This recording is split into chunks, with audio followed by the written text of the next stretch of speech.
Hello बच्चों, good morning. कैसे हैं आप? उम्मीद है आप सब लोग अच्छे होंगे। लोग डरा रहे होंगे, आप डर भी रहे होंगे। डरना तो ज़रूरी है, घर पे रहना ज़रूरी है, लेकिन पढ़ना भी ज़रूरी है। तो हमारा ये दूसरा चैप्टर चल रहा है 10th क्लास केमिस्ट्री का, एसिड बेसिस एंड सॉल्ट्स। हमने एसिड पूरा कर लिया है, बेस पूरा कर लिया है। आज हम बात करेंगे सॉल्ट्स के बारे में।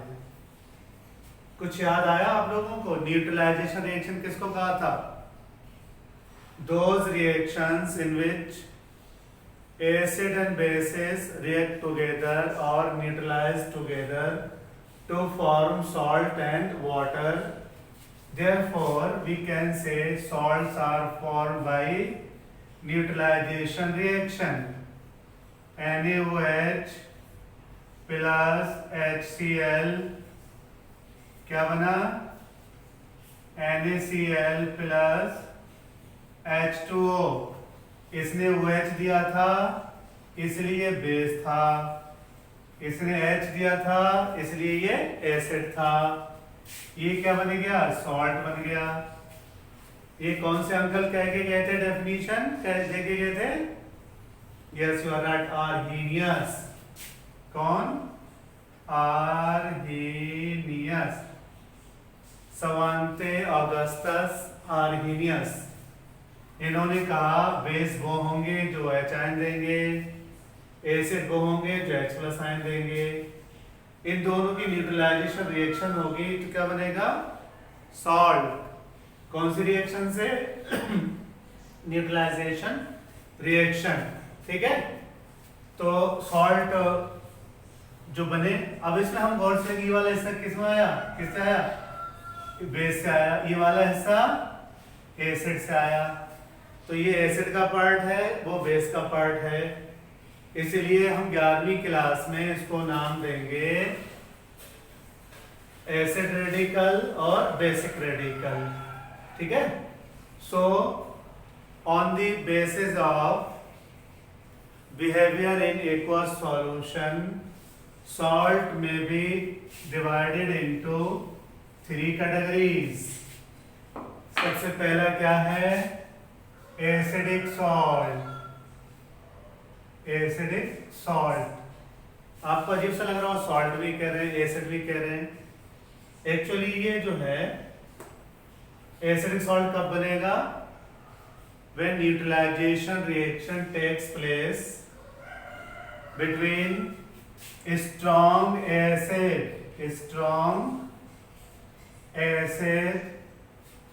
and weak base।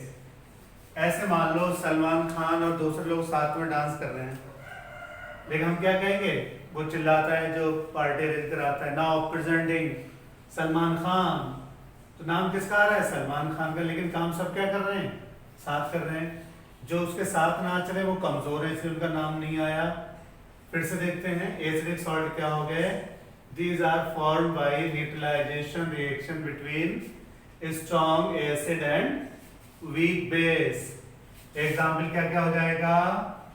NH4Cl ammonium chloride, NH4 whole twice SO4, MgCl2, AlCl3। ठीक है, और ये हो जाएगा NH4 NO3 ammonium nitrate. 1 kilo है। इस अमोनियम नाइट्रेट का रिसेंट में गलत इस्तेमाल किया गया था। तो कब आ रही है? सोचिए और कमेंट करिए, कमेंट में बताइए मुझको। ठीक है, आप, मुझे लगता है आप लोग बहुत स्मार्ट हैं। बेसिक सॉल्ट के बारे में तो बता ही देंगे। वेरी गुड, अच्छे बच्चे हम लोग। तो basic salts are formed by reaction between strong base and weak acids. अच्छा, जो एसिडिक सॉल्ट है उसका पीएच क्या होगा? लेस देन 7 होगा। पीएच क्या होगा? Less than 7। अच्छा, बेसिक सॉल्ट की बात करें तो स्ट्रॉन्ग बेस, तो इसका सबसे बढ़िया एग्जांपल क्या है? ये यस, सबसे बढ़िया एग्जांपल है सोप। इसका जनरल रिप्रेजेंटेशन क्या है? RCOO। हम लोग चौथे चैप्टर में इसको क्लियर करेंगे। R रिप्रेजेंट कर रहा है नंबर ऑफ कार्बन एटम्स, या हम इसको कहेंगे अल्काइल ग्रुप। साबुन में बड़े fatty acid, larger molecule of fatty acids are present, so this is represented by RCOONA, and which is formed by combination of sodium hydroxide and fatty acid. Next one is Na2CO3, sodium carbonate, potassium carbonate, K2CO3, ठीक है। CH3COONA, इसका नाम बोलिए sodium acetate, sodium acetate, right. अब बात करेंगे इनका pH क्या होगा। असल में बेसिक सॉल्ट का पीएच होगा greater than 7, pH will be greater than 7, okay. अगली बात करेंगे हम लोग neutral salt. Neutral salts are formed by combination of, बोलिए, neutral salts। और ये हम सब किस में देख रहे हैं? Behavior in aqueous solution। Neutral salts are formed by strong acid plus strong base और weak acids plus weak base। सबसे बढ़िया एग्जाम्पल क्या है? NaCl, sodium chloride. हमारी बॉडी में अच्छा खासा होता है ये। जब हम बीमार हो जाते हैं, डिहाइड्रेशन हो जाता है, तो क्या करते हैं? नमक का पानी चढ़ाया जाता है ऐसे, saline, okay. KCl, KNO3, Na2SO4, K2SO4। ये एग्जाम में तो कम आता है, लेकिन बच्चों की कुछ फरमाइश थी कि इसमें ज्यादा जोर नहीं दिया गया, तो समझा दीजिए। अब इसमें पीएच क्या होगा? ऑलमोस्ट 7 होगा, 7 के बराबर होगा, थोड़ा सा कम थोड़ा सा ज्यादा। तो चलिए एक बार फिर से देख लेते हैं। Salts are formed by neutralisation reaction between acids and bases.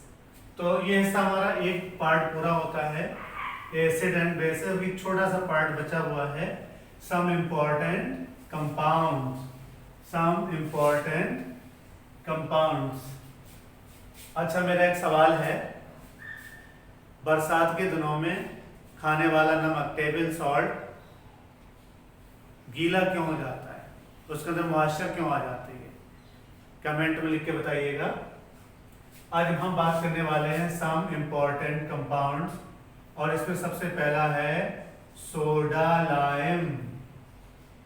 Soda lime, formula होगा NaOH। आप फौरन समझ जाएंगे, सोडियम हाइड्रोक्साइड, सोडियम हाइड्रोक्साइड। अगर कॉमन मैन दुकानदार से आगे मांगेगा तो कहेगा भैया क्या दे दो? कास्टिक। इसीलिए इसका नाम, दूसरा नाम क्या है? Caustic soda. ऐसे ही पढ़ेंगे हम लोग कास्टिक पोटाश। तो कास्टिक सोडा जो है, जिस मेथड से बनता है उसका नाम है क्लोर अल्कली प्रोसेस। ये इम्तिहान में कई बार आया है। By which method soda lime is prepared? Name the method by which soda lime is prepared, right? तो क्लोर alkali process, क्लोर alkali process. In this process, electric current is passed through aqueous solution of sodium chloride, जिसको हम क्या नाम देते हैं? Bryan. समुद्र के पानी क्या नाम देते हैं? ब्राइन। सलाइन कब कहेंगे? जब ये डाइल्यूट होगा। ब्राइन कब कहेंगे? जब ये कंसंट्रेटेड होगा। याद रखिएगा, मोल्टन स्टेट में इलेक्ट्रिक करंट पास कराएंगे तो कुछ और बनेगा, एक को सॉल्यूशन में पास कराएंगे तो कुछ और बनेगा। क्लोर अल्कली प्रोसेस, नाम इसका याद रखिए। तो क्या होगी रिएक्शन? 2NaCl प्लस 2H2O, क्या पास कराएं? Electric current. क्या बनेगा? 2NaOH plus Cl2 plus H2। इसको हम कहेंगे क्लोर अल्कली प्रोसेस। क्या? क्योंकि इसमें क्लोरीन बन रही है और अल्कली भी साथ में बन रहा है, इसलिए इसका नाम देते हैं क्लोर अल्कली प्रोसेस। ये रिएक्शन याद रखिएगा। अब जरा गौर से देखिए, अगर हम इसकी जगह पर पिघला हुआ NaCl लेते, मोल्टन स्टेट में लेते, तो क्या होता? अब कुछ और बन जाता। यहां पर रिएक्शन दूसरी हो जाती। 10th क्लास में आप लोग इसी क्लास में पढ़ रहे होंगे, chemical effect of electric current. देख रहे हैं केमिकल चेंज आ रहा है, किसकी वजह से आ रहा है? बोलिए। यस, इलेक्ट्रिक करंट की वजह से। ठीक है। अब इसमें एक सवाल होता है कि जैसे ही ये बनके तैयार हो, इसको मॉइस्चर प्रूफ कंटेनर में स्टोर करना चाहिए, otherwise soda lime moisture absorb करके लिक्विड स्टेट में आ जाएगा। इसीलिए इस प्रोसेस का नाम, इसको कहेंगे deliquescency. Deliquescency. Listen again. As soon as soda lime is prepared, it should be stored in moisture-proof container. Otherwise, it will absorb moisture and convert it into liquid state. This process is called as deliquescency, and soda lime will be called as deliquescent substance. Okay? अब फटाफट इसकी physical property देख लेते हैं। तो इसकी physical property क्या है? Number 1, it is deliquescent solid. White deliquescent solid, highly soluble in water, highly soluble in water. Corrosive, किसी बच्चे ने पूछा कोरोसिव का मतलब क्या हुआ? अगर हम इसे हाथ से छुएं तो हमारी स्किन को क्या करेगा? नुकसान पहुंचा देगा। तो हम क्या कहेंगे? Highly corrosive in nature. बल्कि आप ये मान के चलिए, इसका एक सॉल्यूशन अगर कागज डाल दें, पेपर डाल दें, तो वो भी क्या होगा? पूरी तरह गल जाएगा। मेरी क्लास के बच्चों ने डिमांड की, देखिए सर प्रैक्टिकल करके देखते हैं। मैं चलो देख लो भाई। तो वो पेपर जब घोला उन्होंने तो बिल्कुल शरबत की तरह गाढ़ा गाढ़ा बन गया। उससे पता चला ये कितना कोरोसिव होता है। ठीक है। It has high density, high density conductor of electricity, conductor of electricity. Okay, now coming to chemical properties. सबसे पहला क्या होगा? ये एसिडिक होगा या बेसिक होगा? You're right, बेसिक होगा। बेस क्या करता है? Chemical property. सबसे पहला है एक्शन ऑन लिटमस। याद रहे, लिटमस पे एक्शन कब होगा? जब एक्वा सॉल्यूशन होगा, अदरवाइज कोई रिएक्शन नहीं होने वाला है। तो क्या होगा? It's aqua solution will change red litmus into blue. हमने अल्कली की प्रॉपर्टी पढ़ी थी। तो सोडियम हाइड्रोक्साइड यानी सोडा लाइम क्या है?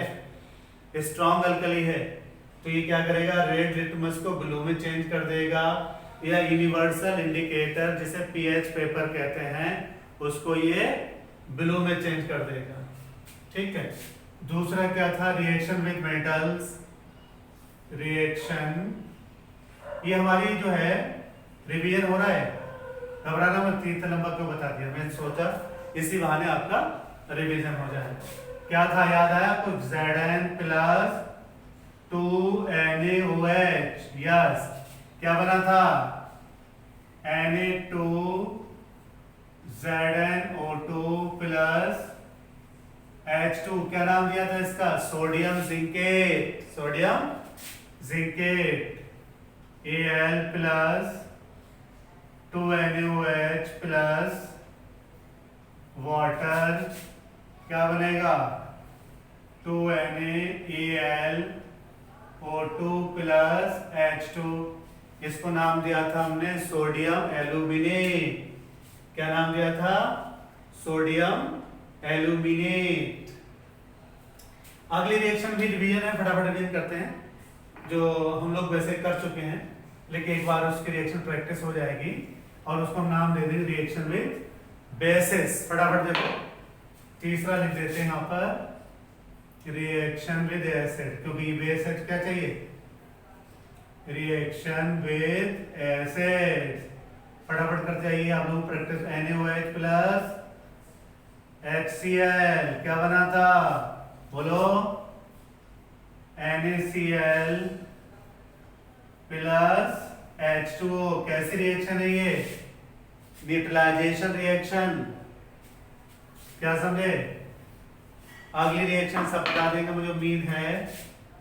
NaOH प्लस H2SO4, बोलो बोलो बोलो, Na2SO4 sodium sulphate plus H2O, balance करो, 2NaOH। ठीक है, देखो हाइड्रोजन कितने हैं यहाँ पर, 4 हैं। क्या कहते हो, ऐसे क्या करें, NaOH प्लस HNO3। अब बोलो, अरे कोई बात नहीं, आप लोग स्मार्ट है, फटाफट कर लेंगे। क्या बनेगा, NaNO3 प्लस H2O। एक रिएक्शन लिखते हैं, तुक्का मारते हैं, देखो यहाँ पर थोड़ा सा कुछ अलग हो रहा है। NaOH प्लस CH3COOH, देखो यहाँ से H, यहाँ से थोड़ा उल्टा फार्मूला होता है, इसलिए इसको दिखाना पड़ रहा है। तो रिजल्ट क्या आया, CH3COOH प्लस H2O, इसका नाम होगा sodium acetate. Sodium acetate, sodium chloride, sodium sulphate, sodium nitrate. Okay, तो ये इसकी रिएक्शन थी। अगली बात करेंगे uses of soda lime. Soda lime का क्या यूज होगा, यूजेस ऑफ सोडा लाइम, सबसे इंपॉर्टेंट यूज बताओ। Yes, very good, soap manufacturing. Number 1, manufacturing of soap. बहुत सिंपल बात करें, हम लोग पढ़ेंगे पहले इसको चौथे चैप्टर में। क्या होगा, फैट प्लस सोडा लाइम, क्या बनेगा, सोप प्लस, इसमें एक चीज बनती है स्पेंट लाइक कहते हैं, उसमें मेनली क्या होता है, ग्लिसरीन होता है, उसको प्योरीफाई करके हम ग्लिसरीन बना सकते हैं। ठीक है, दूसरा क्या हो जाएगा, manufacturing of paper and fabric. तीसरा क्या हो जाएगा, refining of petroleum, manufacturing of plastic. ठीक है, और पांचवा जो है बहुत इंपॉर्टेंट है, cleansing of metal surface. Cleansing of metal surface. तो टाइम हो रहा है, बच्चों को कहना है कि 10-15 मिनट ज़्यादा मत बनाइए, ज़्यादा बना दीजिए, लेकिन लंबे मत बनाना है। तो हम एक एक करके याद करते जाएंगे तो हमें आसानी होगी। चलिए, हमें अभी कोई एतराज़ नहीं है। अगर आपको अच्छा लग रहा हो और कुछ आपके काम का हो तो इसे आगे बढ़ाइए, सब्सक्राइब करिए, घंटा दबाइए, जिससे मेरा हौसला बढ़ सके। और आप कोई भी बच्चा हो मेरे स्कूल के तो हैं ही फ्री, बाकी कोई और भी अगर पूछना चाहे तो मैं सवाल के जवाब देने को तैयार हूँ। खुशी इस बात की जो फ़ोन आ रहे हैं, कई बार ऐसा लगता है कि कुछ बच्चों को बेसिक समझाने वाला कोई नहीं मिला। बहुत खुशी है, बच्चे थोड़ा सा नाराज़ इसलिए हो जाते हैं कि इस बार बिजी हैं, या मैं पढ़ा रहा हूँ क्लास में, या ऑनलाइन क्लास चल रही है तो उस बार रिसीव नहीं होता है। लेकिन ये कोई बच्चा ये नहीं कह सकता कि हमने फ़ोन किया, मैसेज किया, हमें जवाब नहीं मिला। कम से कम केमिस्ट्री में जो है मैं सारे जवाब देने की कोशिश करूँगा। सो मुस्कुराते रहिए, पढ़ते रहिए, अपना ख्याल रखिए, अपने घर वालों का ख्याल रखिए। Okay, best of luck.